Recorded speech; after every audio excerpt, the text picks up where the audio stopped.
when I see people people talking about other children, I just say you shouldn't do that. You see someone fall, and you just imagine how you would feel if you fell or were bullied. You want to help them.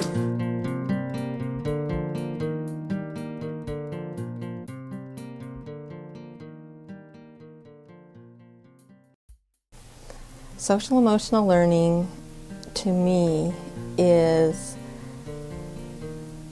the learning that goes on around the foundational skills that help people to be successful in life. And yes, academics are very important, and we focus on academics, absolutely.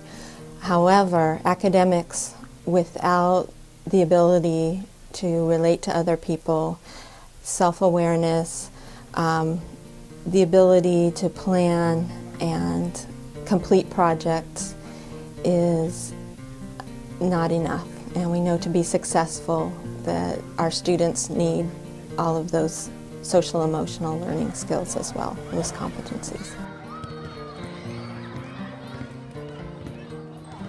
Social emotional learning, or SEL, forms the foundation for school, college, career, and life success.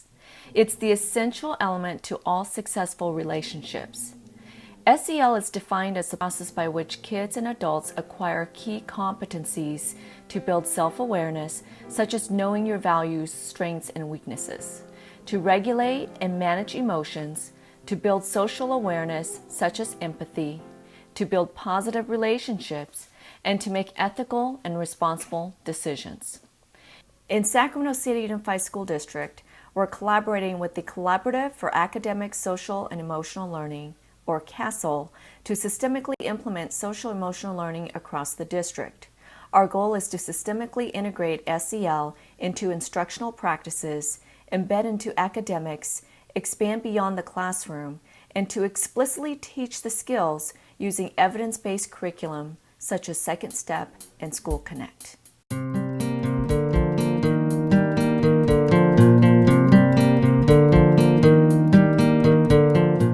Blanton, and I work at Leataata Floyd Elementary, and here we really focus on our instructional practices aligned with social emotional learning. One of the things we found that is highly important is our relationships with students, and we work really hard to make sure we build relationships with them inside the classroom and outside of the classroom. Social emotional learning skills are essential for student acquisition and access to Common Core learning standards. The standards call for students to be able to engage in math conversations, critique other people's work and thinking. And in order to do that, students need the conversation skills and conversation starters of how to appropriately agree or disagree or challenge or tell another student what the strength of his or her thinking is or the weakness of his or her thinking. So social emotional learning addresses those critical skills that allow students to engage in the kinds of learning conversations they need to have in order to be successful with the Common Core. Certainly without social emotional learning skills, math conversations won't go far at all. You can imagine a student just shutting down, being told their answer is stupid or that makes no sense, as opposed to understanding that you need to encourage through language by saying such things as, I see your point, but I'm not sure how you're arriving at this conclusion. Or part of what you say I agree with, but there are parts with which I disagree. Certainly the kind of conversation that ensues would be far different. Students will be leading their own conferences, and it's super powerful as we're moving toward the Common Core standards that students are actually selecting their work that demonstrates their understanding of the standards, and then also selecting and keeping and tracking evidence of meeting the standards and also meeting their personal and academic goals. So they really have ownership for their learning process here at Centerville.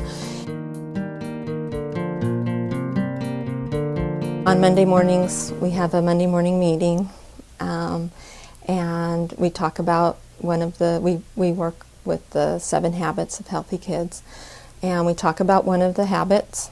Today was seek first to understand, then to be understood.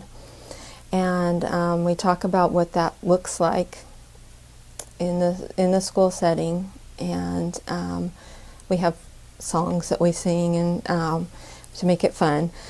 And then our leadership council actually does announcements every day over the intercom and talks more about the 7 habits. Don't let anything bring us down. We got to work together, change things around, proactive every day. Wanna take the time to remind myself that I am young and I am positive on the future. I'm gonna tell it like it is.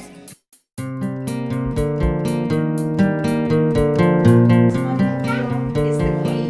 Responsible decision making is where you're out in the community making good choices about our personal and our social behavior. Is very important to me because I have a child with Down syndrome. He's in full inclusive practice, and without the SEL, I believe that he wouldn't know how to work through his problems or learn how to cope with his anger issues, deal with his problems, deal with any situation that he has here at the school with other classmates, teaches him to know how he's feeling, mad, angry, happy, sad, and I believe without it, he wouldn't know. You find out that there's ways that they can communicate and say things that can not only diffuse the problem, practicing different methods that they've learned and what they can say, and we generate lists and which ones are positive and which ones are positively negative. So at Oak Ridge, I know that a big philosophy that we have is that social emotional learning, well, academics is always obviously important. That's the purpose and fundamental reason why kids come to school. I would stress that social emotional learning is probably 51% important versus 49% academics. So slightly more important because as kids maneuver through the path of college and career bound and getting ready for future jobs and everything like that, it's how they are as people, how they interact with other students in their classes, apply for a job, all those things are social emotional learning is going to be the key ingredient that's going to help them be successful. Second step, I learned that you could tell if somebody's if they're hurted by your words or not. Say if somebody's shriveling up and trying to move away from you, but trying to talk to you at the same time, that means that they're uncomfortable with you talking to them that way. What I've learned is that if you're just standing there when you see someone getting bullied and you start laughing too, you're part of the bullying. But when you step up and say something to the bully, stop messing around with him or her, you're part of the solution. Well, in this class, I learned how to handle conflict between, family, at home conflict, conflict between relationships with my girlfriend, and conflict in school, how to bring my grades up, and how to really apply myself in a really professional manner. After second step, we see far less incidences of that.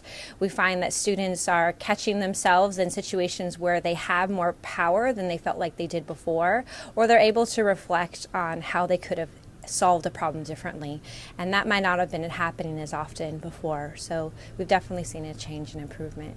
Well, it's helped me because I had a little sister, and I've been mean to her, I gotta admit, and when I learned the SEL skills, I try to put it in practice with my family, and what I've learned too from my teacher is that even though they're just your family, it doesn't mean you could still treat them bad. If they're your family, you should actually love them more. I've always had a problem with teachers, but since I've joined this program, I have no problem talking to them and communicating with them. Ideally, our students are going to go on to college and career things.